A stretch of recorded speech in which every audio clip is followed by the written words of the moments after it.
visionary, an entrepreneur, a business owner. You want to make money from your passion and create the freedom that you've dreamed of. But it's slow. The income is slow, the impact is slow, and the freedom is slow. And here's the kicker. You've actually never been busier. You're working longer than ever, burning through daylight, and your family have forgotten who you are. You're tired and frustrated and you can't even sleep well at night.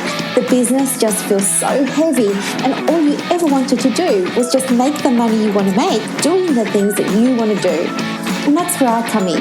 Hi, if we haven't met yet, my name is Dr. Brooklyn Storme, and I'm the host of the Business Acceleration Podcast, where we shift your business from heavy to light, time poor to time abundant, and from income lack to income growth. We're going to achieve it together with my 20 years experience as a psychologist, helping people just like you to break through their barriers. And we're going to throw in a little of the woo as well. So thank you so much for pushing play today. Let's begin. Hello, everybody, and Merry Christmas. I hope that you're having the best day ever. I hope your bellies are full, that you're listening to this while you're in a food coma, that you're nice and relaxed. You've had a beautiful day with family. And yeah, today I am going to give you the gift of this podcast, which hopefully it's going to be a gift. And I'm going to be talking with you about how you can overcome self-doubt. And I think if you're a business owner like I am, it's probably a very human thing to feel like you're not so confident sometimes in business. And this topic today came through by request from Thomas. And I'm more than happy to do requests. I've been asking for them. So I was so excited to get this topic today. So what is it? Okay, self-doubt is really when you're not believing in your ability to do something. There's a little bit of a mismatch there perhaps between what you can do and what the expectations are that we have for ourselves. And I think a lot of the time self-doubt is linked with ego, and I'll talk with you about that in a moment. I was thinking, what example can I share of a time where I had self-doubt? Because I have doubted myself so many times, but I wanted to use an example that was really clear that maybe you could follow. So I will go back to the example I've mentioned before. I was running my psychology practice and I was completely and entirely bulk billing, and I had made a decision to start introducing fees. And I needed to do that for all sorts of reasons that were discussed in another episode. But I felt nervous about it. I wasn't 100% confident that this was going to go over too well. I was working in my practice, which was located on the Mornington Peninsula in beautiful Victoria, Australia, and it was thriving. It was doing really, really well. We had full books and little wait list and everything was great. But the money coming in wasn't enough to sustain the growth of the practice. And so we needed to look at introducing fees. So what I did was I notified all of the referring doctors in the area, so I'm a psychologist in my other life, and I let them know, hey, from now on there's going to be a fee. I'm not doing the, air quotes, free counselling anymore. So in Australia we have a service called bulk billing, which is where Medicare or the government subsidise the cost of psychology, and they pay, what's now almost less than a third of what a normal session fee would be. So it's just not viable. And there are less and less psychologists doing it for that reason. But anyway, so I let all of the doctors know, and I let my clients know, and I, did nice things like I had a grandfather period, so it wasn't going to affect existing clients too much. That wasn't going to disrupt their existing services, but it meant that new people coming on board were going to have to pay this fee. Anyway, guess what happened? The same day that I notified all of the doctors in the area, a doctor, there's two situations. So one doctor that had been referring clients to me sent me a fax, and what he did was he just hand wrote a fax, and it was about half a page long, telling me I was a mean, nasty person for charging, and that he was going to stop referring clients to me, and he was going to destroy my business by not sending me any work. So that was the first thing that happened. And then, I have never encountered anything like that before, and I was really shaken by it because I just thought, hey, this is my business, what's going on? Is this guy going to destroy my business? And can he do that? And how does this even happen? And why would somebody be so nasty and mean? And anyway, I was really emotional in response to that. And shortly after, I got another fax from another doctor. And he was saying something similar, like, oh, you're grabbing at money, you want to be rich and all of this sort of stuff. And you don't really care about, people who can't afford psychology and counselling. You're a horrible person. And so it went on. I've still got both of these faxes. I don't know why. I should probably just get rid of them, and maybe I will after I've done this recording, actually. I don't know why I've still got them. But anyway, so it was really upsetting. And then what happened was the next day I was at the office and I had a lady working with me, and she hadn't been with me for very long. She was just new. And she answered the phone. And one day she answered the phone, and this other doctor number 3, rang up, and he gave her a earful over the phone as well. And he said to her that, we were, again, just horrible and mean and nasty. And who did we think we were that we could start charging money? Now, mind you, guess how much I was charging? $15, $15. I mean, I can't believe 3 doctors would take the time to go, take the time out of their day to come and, be like this, behave like this. It was really, really horrible. And, the girl who answered the phone, she was in tears. She was upset. I had to call this doctor back and say, please don't ring up and abuse my team like this. This is not okay. And anyway, I went home, and for a few days I was kind of in a daze, actually. I was in shock that, the medical profession could treat a colleague like this. And I was questioning myself. I was thinking, well, am I mean and nasty for asking people for $15 to come and get some therapy with me? And it really did cause me to stop what I was doing and think about whether or not this was a direction that I still wanted to take the business in. And I decided that I did, and I reconciled it myself, and I just thought, well, I know that I have to let some people go in order to create space for the right people to come in.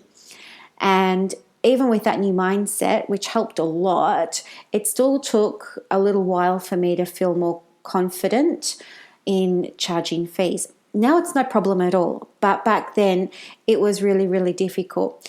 And I think one of the things that happened for me was that I was linking my ego into what was happening. I was placing my belief about myself into what was happening. And because what these 3 doctors were saying was triggering something that I already kind of had a belief about, because do you remember, like, I grew up in poverty in Melbourne, and, no money whatsoever. And, people around me always used to talk about rich people being mean and not nice and money grabbing. And so when I started introducing a fee, I still had that thought in the back of my head. So what's happened is it's come back to me by these 3 doctors. And then what's happened from that is I've then thought, maybe I am that mean person, maybe I am horrible, etc., etc. Maybe I'm doing the wrong thing by introducing fees. So when your identity is linked to the ego, then there's a good chance that you too are going to experience self-doubt when it comes to running your business.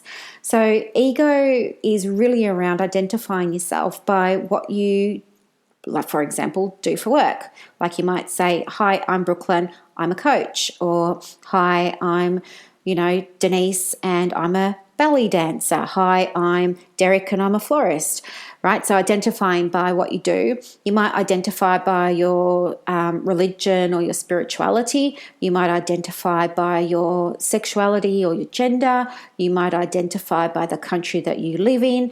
It doesn't really matter, but it's something, you're identifying with something outside of you, okay? Your job is not you. You are not your job. Your job's something you do. Your country is not you. You are part of your country. It's outside of you. Okay, your favorite football team, you might identify as a Collingwood supporter, like me. Yes, and I don't want to get any comments about Collingwood. So, Collingwood football team is something that's outside of me, isn't it? It's not something that's within me. So when I'm attributing my belief about myself to things that are happening in the outside world, I'm making myself susceptible to changes in the outside world affecting how I think and what I believe and how I feel about myself. Does that make sense? Okay. So, there's all sorts of examples of this happening in business. You probably know or have heard of people who were doing really, really well in business. Maybe they were turning over a lot of money. Maybe they had really big teams. Maybe they had a national presence or something. And they were known as that guy or they were known as that lady. And then something's happened and they've lost it all. And then they fall into a deep depression and they think their life is over. It's because there's been an over-identification on what they do for work. Okay? But here is the thing. There is a law of perpetual transmutation of energy, and this states very clearly that things are always in a state of flux. And it's the same with our ego. So ego is just energy as well, right? And so it is going to be going up and down, up and down, up and down. And an up ego we would know as, an inflated ego, and a down ego we would know as a deflated ego. So an inflated ego is when you're walking around with your chest puffed out and you think you're the biscuit, you think that you're nailing it in all these different areas and, you're untouchable virtually. Like you're just grinning from ear to ear all the time and everything you touch turns to gold. And then there's the flip side of that, which is where your ego is deflated and you feel like worthless because you're not nailing it, you're not killing it, you're not smashing it. You feel not good enough, maybe not competent enough, and all of this sort of stuff starts to creep in. But in understanding the law of perpetual transmutation of energy, what we also know is that just like ego inflates and deflates, we can exert some control over that by shifting our vibration. And there are lots of ways that we can do that. So I'm going to go over them for you now. The first one is that we create by exploring first our beliefs. So for example, we need to eyeball what do you believe about this situation in your business. So using my example of introducing fees, I might look at all of the things I believed at the time about introducing fees. So I might have written down things like, oh, it's mean to charge people money when they can't afford it. Nobody's going to be on board with me charging fees. I'm going to be ostracized from my community for charging fees, blah, blah, blah. All the things that fees mean to me, I would have written down. And that's not an easy thing to do because it's hard, putting something from inside your mind to down on paper is really hard because when it's down on paper, suddenly it's real and it's in the world and it's here and you're looking at it and it can be very confronting. However, it's in it being confronting that the gold is because that will allow you then to create change. So what you might want to do is ask yourself a few questions. You might say, well, what do I believe about this situation? You might say, where did that belief originate? Okay. So for me, with using that story about the fees, sorry, I've got a very squeaky chair. With that story about the fees, my belief originated from my upbringing and from my experiences growing up. Okay. Then I might ask myself, well, what would I rather believe about charging fees? And maybe I would write down a whole list of things that I would rather believe about charging fees, like I would rather believe that charging fees feels easy and I can find a way that is more comfortable for me to introduce them. I believe that by charging fees, people will be more likely to value the service and get a better result. I believe that by charging the fees, people will be more likely to do the homework and comply with the therapy because they've got more skin in the game. I believe, right, like that. So then you want to write down all the things that you would really rather believe about that situation, okay? And if you get stuck, if you have a mental block with that, something that can be helpful is to think about someone you really respect or you look up to or you admire and try and channel them in some way. Think to yourself, well, how would this person handle it? What would this person's mindset be? What would this person believe about charging fees? Okay, so if you're into self-development, self-improvement, maybe you're going to think about Tony Robbins. Maybe you can imagine what would Tony Robbins think about charging fees and write that down, okay? That's just a little tip to help you there. Another question might be, what would open up for me or become available to me if I did adopt one of these new beliefs that I've just written down? How cool is that, And what would that feel like? What would that version of you feel like if she or he was adopting that new belief around fees? I mean, let's say, for example, if you were going to say, well, I believe that I can help more people because I'll be more likely to engage if they're contributing financially towards the cost of therapy. How do you show up differently at work then? How do you show up differently in a session then? How do you show up differently in your marketing then? How do you show up differently in a phone call with a client then? All of that sort of stuff, okay? Another tool for dealing with self-doubt is compassion. And I learned a lot about compassion because, I studied Buddhism and I loved it so much. I was never expecting to study it. It came about quite randomly. I was, okay, this is a little bit of a story here and I don't want to go off on too much of a tangent, but in case you didn't know by now, I test everything before I share it with people. And at the time, there was a lot of hoo-ha about mindfulness, and I wasn't that sold on mindfulness.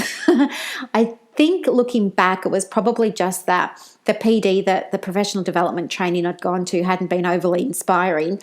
I had also tried to put together programs for a company that I was contracted to work for on mindfulness, and I wasn't overly pleased with them because although they were all grounded in the evidence and the research, because I wasn't on board with it myself, I still didn't see the benefit of mindfulness then myself. It didn't sit right with me. And so anyway, I just thought to myself, listen, if everybody's talking about it and clients are coming in wanting it, then I need to find out more about it. And so I went online to look at the origins of mindfulness, and I found that it had its roots in Buddhism. And so then I thought, okay, well, I want to go and talk to a Buddhist monk about this, and I'm just going to go straight to the source. This is what I mean. Like sometimes I just go off on a tangent. But anyway, so I found a Buddhist monk. There's a Buddhist temple in the area where I work, and I went down there, and turns out I love it. I think there's something to be said for experiencing something from the source directly, because it hadn't been the mindfulness that I was learning from the Lama there was, and his name's Lama Tender, and I just think he's the best Lama in the whole entire world, because the way that he shares knowledge and the way that he taught me about mindfulness was in a very conversational way, very collegial way. There was no jargon. It wasn't clinical, nothing like that. And it made a lot of sense to me, the way that he was explaining it and the exercises and the tools that we were doing. And anyway, it was while I was studying with him that I also learned about compassion. And before that, I knew what compassion was and I knew how to be compassionate, but I didn't have the same in-depth knowledge about compassion and compassion practice that I do now. And I credit what I know now and who I am now largely to the study that I did with him. But There's a meditation that you can do if you're so inclined. It's called a metta meditation, and you can Google this. I used to just listen to one on YouTube. You might want to listen to a couple and just see which one sits most comfortably with you. And essentially, a metta meditation teaches you about how to have loving kindness, not only for yourself, but for others around you and for other people in the world. And it's a really, really beautiful meditation to do. I think it only takes about 10 and 15 minutes, but it was life-changing for me the first time that I did it, because I was able to bring to mind a painful situation, and it was by using this meditation that I was able to work through it and resolve it, forgive, forget, move forward, and all of that sort of stuff. So I think learning about how to have kindness and compassion for yourself, learning how to do that and apply it, can absolutely help shift your sense of, self-doubt over to self-belief. It's just part of the journey. It's not the whole journey. It's just one part. The last thing was you can absolutely apply the universal law of polarity. When you're saying that you have self-doubt, what you're really saying is that you want more self-belief. Okay? So law of polarity is just, we're saying everything in the world has polar opposites. There's a good and a bad, a right and a wrong, an up and a down, a masculine energy and a feminine energy, right? So by understanding the law of polarity and applying it here, what we're able to see is, okay, if this concept or construct rather of self-doubt is at one end of the spectrum, what's on the other? Well, that's self-belief. So we know that we need self-belief is the destination, and now we just need to fill out the map for how to get you there. So there are some ways that you might be able to get to self-belief as well. These can also include things like building on prior successes. Now, a really super easy way to do this is, if you're using a gratitude journal, write down 3 things that went really well for you at work today, in your business today, okay? And maybe they might not be the 3 things that you set out to achieve in that day. They might be 3 other random things. Maybe it might be you got some nice feedback from a client. Maybe it might be you signed up your first client. Maybe it might be you moved into your new premises or you signed a lease. Maybe it's, something good that happened, or a successful thing that happened was you successfully wrote and posted a job advertisement. Okay, it can be anything, but think about 3 things that you did well in the day and write them down, and periodically look back over those things. You could also write them on the wall. Last year I used to have a great big cork board, and I was screenshotting and printing out anything nice that people said to me. It sounds ridiculous, but it was really, really great. It turned into like this great big board that would affirm for me that I was on the right path when I was experiencing self-doubt, because I could look at it and there might be one screenshot of a client saying, she'd managed to overcome something and thanking me. Maybe there was another screenshot of a message in Messenger saying how somebody had read my book and had experienced something positive as a result of that, and et cetera, right? All sorts of different things. But looking at that board was a way for me to affirm for myself when I was feeling doubtful that, yes, I can do it. Yes, I'm capable. Yes, I'm competent. But also knowing that I'm more than my successes, I'm more than my failures, I'm more than my job, okay? All of these things are just things that I do, right? So recognizing success in terms of business is great when you're talking about business, but when we're talking about overcoming self-doubt and cultivating self-belief, we also want to look at how are you being successful as a person? right? What does that look like for you? How are you cultivating self-belief? Think about your values. Think about, what are they? What are you valuing? Truth? Are you valuing honesty, integrity, kindness, respect, all those sorts of things? It comes back to that whole idea of the Be, Do, Have model by Zig Ziglar. Who are you being is more important than what you're doing. And when you focus on who you're being, that's when you'll find that the self-doubt just evaporates. It will just disappear and dissolve, because you're now not hooking into ego anymore. You're now not looking at the external world, at extraneous things to feel good about yourself. Yep. Okay.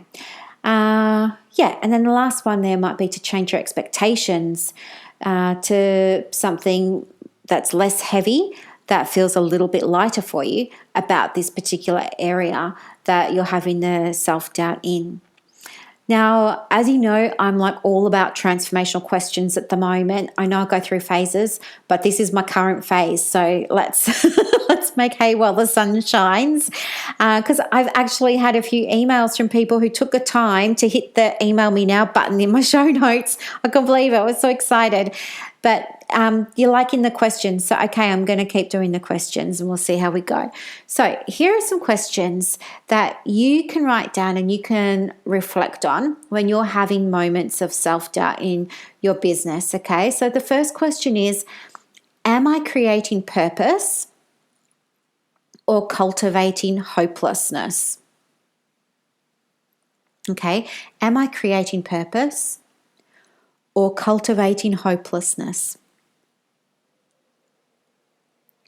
The second question, what would self-belief look like for me?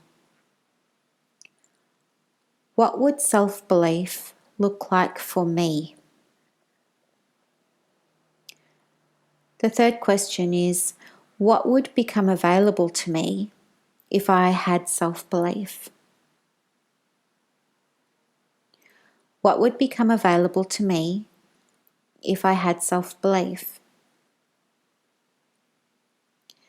And then the fourth and the last question, what 3 things can I do today that will move me closer in the direction of self-belief? What 3 things can I do today that will move me closer to the direction of self-belief? Okay, so that's today's podcast. How cool is that? I love it. For me, this whole idea of self-belief being linked to the external just makes so much sense. And please, guys, remember that you are more than what you do and who you barrack for and who you follow on Instagram. You are a whole person. You're a spiritual being full of all of these amazing energies just coursing through your body, mind, and soul.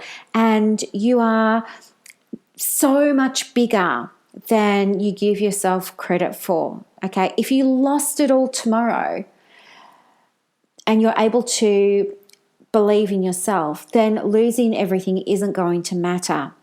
Okay, having self-belief, knowing what your values are, knowing what you believe to be true about yourself or important and things like that is going to help anchor you so that you can operate from a place of stability in the business. And honestly, your business needs you to be stable.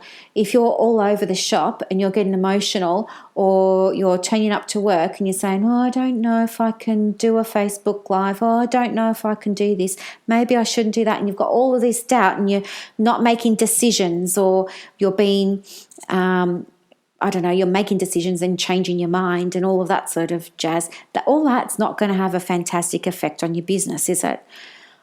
I would suggest, as I said before, shift your focus from what you're doing to who you are being, okay? Who are you being? That's where you're going to find your self-belief, and that's where you're going to be able to release the self-doubt. I hope you love this episode. If you are wanting to explore some of this stuff more for yourself, because maybe you can see yourself in it, I would love to help you. And I do have coaching program starting in January, and I'd love to connect with you and give you some more information about that. So I'll put my email in the show notes, and if you would like to touch base and have a chat about what's involved, please do get in touch with me. The other thing too is, if you're not in the mood for coaching, but you're somebody who doesn't like to go into Facebook groups and talk about her problems or, the dramas that you're experiencing in business, that's fine. I have put together a service for you. It's called Your Secret Angel, and this service is a subscription service. It's a 12-month subscription, and it entitles you to get a half hour of business support every month. And it's a tax deduction for your business. It's a business expense. It's related to your business. So it's not going to cost you anything. But it could absolutely help you get a more peaceful night's sleep for when dramas do happen. And trust me, they're going to happen. And it's so much easier to navigate through them when you have an angel in your corner that's going to be able to support you through it and give you some guidance and some reassurance, and of course just some TLC and some care. That's my job, and that's all confidential. No need to join Facebook groups, and no, that's just between you and I. So I hope you have a very, very Merry Christmas, and thank you so much for subscribing to the podcast. If you loved it, leave a review and let me know what your biggest takeaway was. Thank you so much for listening, guys. Merry Christmas. Bye. Thank you so much for listening today. I really hope that you enjoyed it and got a lot of value from it. Help me help others by sharing this podcast. And if you feel called to leave a review on Apple Podcasts, remember to let me know so that I can send you a very special thank you gift. Now go and build your dream business, and I will see you next time. Bye.